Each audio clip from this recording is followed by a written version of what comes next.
এখন আমরা আস্তে আস্তে এদিকে যাবো।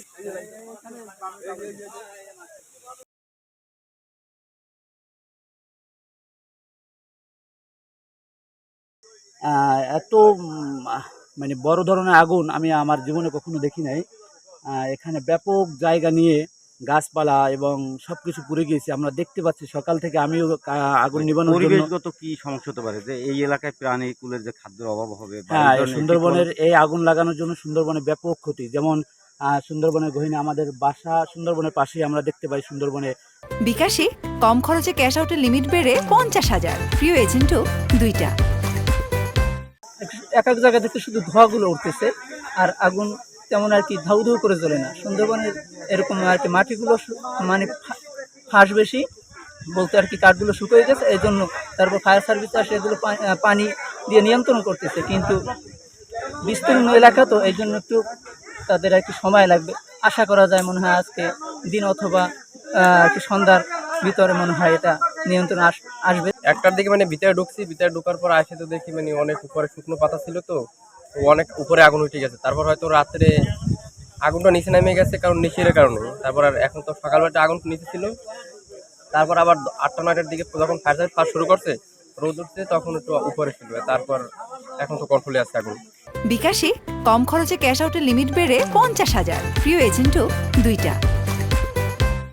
মূলত আপনার মৌমাছি সংরক্ষণ করতে মানে মধু ভাঙতে আসে না যারা, ওরা মনে করেন যে আগুন দিয়া আর কি ধোঁয়া দিলে ই করে, এই মৌমাছি ভাঙে, এরপরে মধু সংরক্ষণ করে।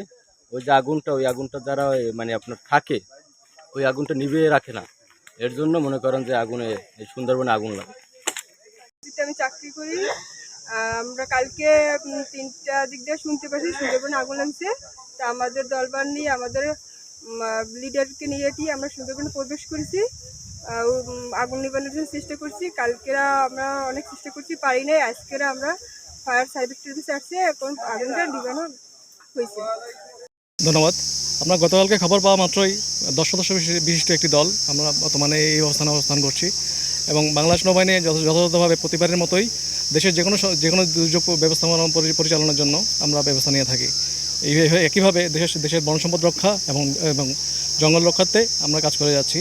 এবং গতকালকে খবর পাওয়া মাত্রই আমরা এখানে এসেছি, এবং আমাদের দল, স্থানীয় জনপ্রশাসন এবং আমাদের কোস্টগার্ড, নেভি এবং ফায়ার সার্ভিস সবাই মিলিতভাবে আমরা একত্রে কাজ করে যাচ্ছি সুন্দরবন রক্ষার্থে। আমরা বিভিন্ন জনের কাছে জিজ্ঞেস করেছি, আমরা এখনো কোনো অথেন্টিক কোনো তথ্য পাইনি। এটা আরও ভালো করে ইনকোয়ারি করে তারপরে জানা যাবে আর কি, যে কী কারণে আগুন।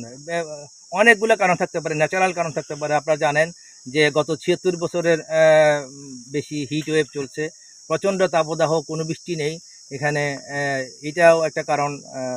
তারপরে অন্য কোনো কারণ আছে কিনা সেটা তদন্ত কমিটি তদন্ত করে।